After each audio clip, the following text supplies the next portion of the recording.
Hello soulmates, welcome back to my YouTube channel. If you're a new subscriber, welcome. If you're a returning subscriber or returning viewer, thank you for sticking to my channel. So in this video, I'm going to be teaching us how to cut and draft this backless shirt. So if this is something you like, please stay tuned to the end of the video as I show you the step-by-step process on how to go about it. Thank you so much. So now let's get right into it. I've gone ahead to mark the horizontal line, but before marking the horizontal line, I had to indicate the button stand. So the button stand I marked was about 1.5 inches. But when you are cutting on your fabric, make sure that you are cutting plus 1 inch. So in total, is like 2.5 inches. So now by the time you fold it, because you are going to fold it. So by the time you fold, you are going to be taking in 0.5 inches when you are folding. So everything will now stand, everything is now going to become 1 inch. Do you understand? It's going to become 1 inch. So in total, for the button stand that you'll be cutting, it's going to be 2.5 inches. But because of this tutorial, I'm just using 1.5 inches. But if you are cutting on your fabric, it's going to be about 2.5 inches, not 1.5, 2.5 inches. Do you understand? So next up, I've gone ahead to mark out the shoulder line. The chest line, to get your chest line is your bust measurement divided by 6 plus 1.5 inches, then your bust point, then your waistline, then your shirt length. So you determine the shirt length you want to work with. So the total length of the shirt length I'm working with is 24 inches. I'm using 24 inches. Now you are going to be placing half of your shoulder measurement on the shoulder line and on the chest line. So I'm going to go ahead and roll a straight line across. So I'm going to be using my marker because I can see that the line is not visible due to lightning. So next up, so the neck width I am working with is 3 inches, but the neck depth is 3 inches. So 1 inch for shoulder slope. So I'm just going to go ahead and connect the points this way. So just go ahead and connect the neckline as well this way.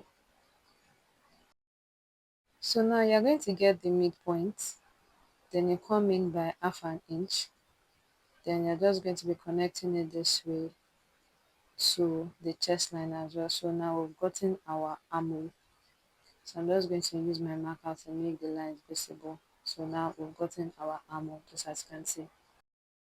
So now you're going to be placing quarter of your bust measurement on the chest line plus 2 inches ease. You need ease for this shirt.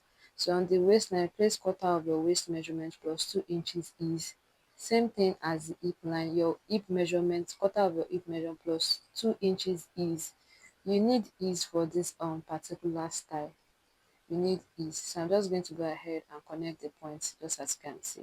Now let's move to the bottom part of the shirt. So the shirt is not straight at the bottom. So we need to determine how curvy you want that part to be. So at first I marked about 2 inches.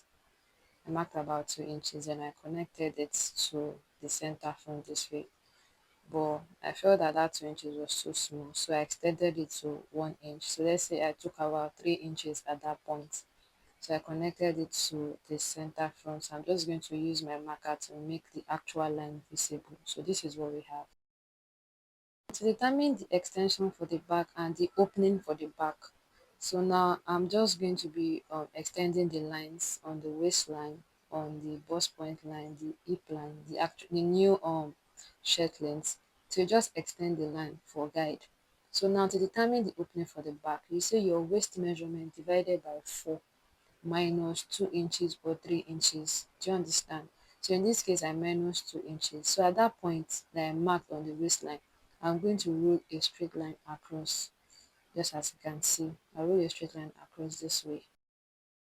So now let's move to the neckline. So after the 3 inches width that we mark, so I'm just going to be marking half an inch at that point. Just mark half an inch at that point, just as you can see.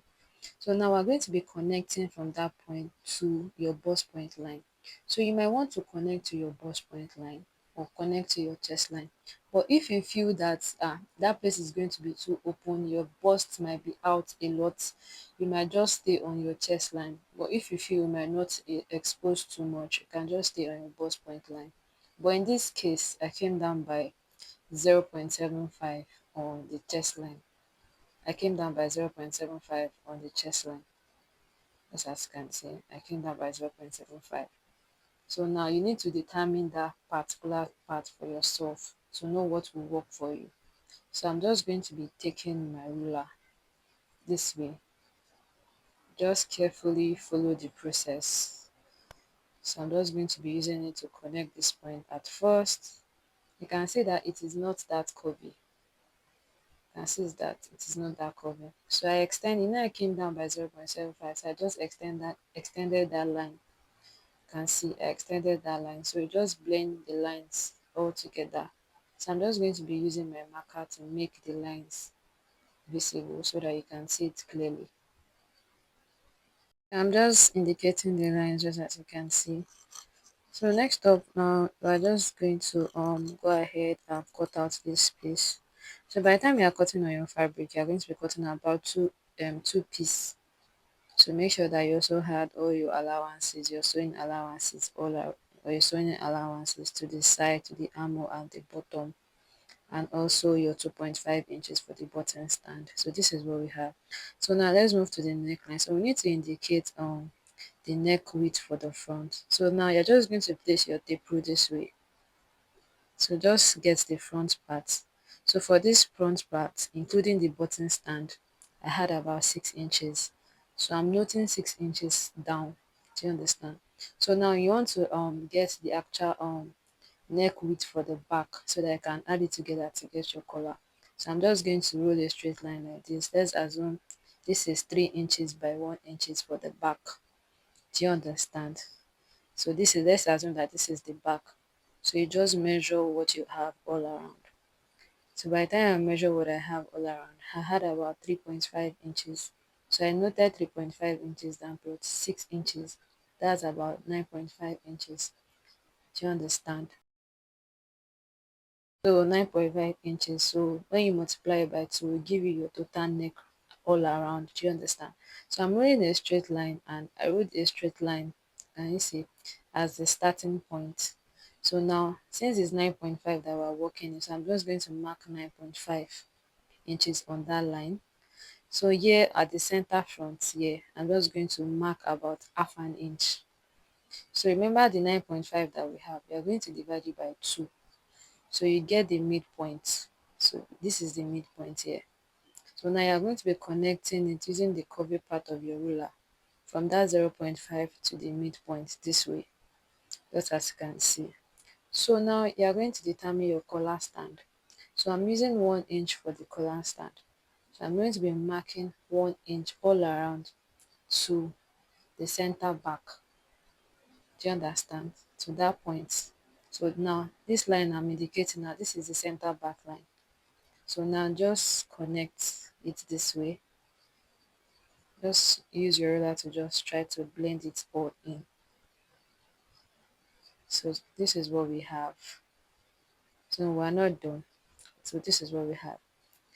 So this is your collar stand though.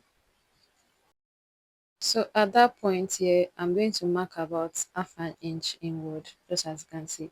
So I'm just going to be using my hands to do a freestyle because in that place needs to be curvy. So I'm just using my hand to just get a curve this way. You can see I just blend it in. So this is what we have. Now I want to get our collar. So I'm just going to be extending the center back line upward, just as you can see. So I'm just going to be rolling a line above the collar stand. I'm just rolling a line above the collar stand. So now this is our 9.5 inches. So you determine the width of the collar stand. So at this point I marked about 2 inches all around, 2 inches. Then you can see I marked 2 inches. So now at that point I marked 1 inch inward. So I'm just going to be connecting it to this point. I'm connecting to this point. So at the center back I came down by half an inch. So you just do a slight curve. I came down by half an inch. You just do a slight curve. So you do a slight curve this way. So it's not going to be too curvy. So now this is our collar. So I'm just going to go ahead and cut. So by the time you are cutting your collar and your collar stand, you are going to be cutting on fold and making sure that you have all your allowances all around. So you are going to be cutting on food. So this is what we have for the collar. So now for the rope, I use 2 inches, 2.5 inches for the width of the rope. So you determine the length of the rope you want to work with. So you are going to cut two pieces for the rope. Two you are going to have two rope on both sides. And this is the collar you cut on fold. Then the shirt itself, you are going to be cutting two pieces. Do you understand? So guys, if this is something you like, please don't forget to hit on the subscribe button, comment, like and share. So for the color, I just indicated the center front and the center back so that we don't get confused. So this is what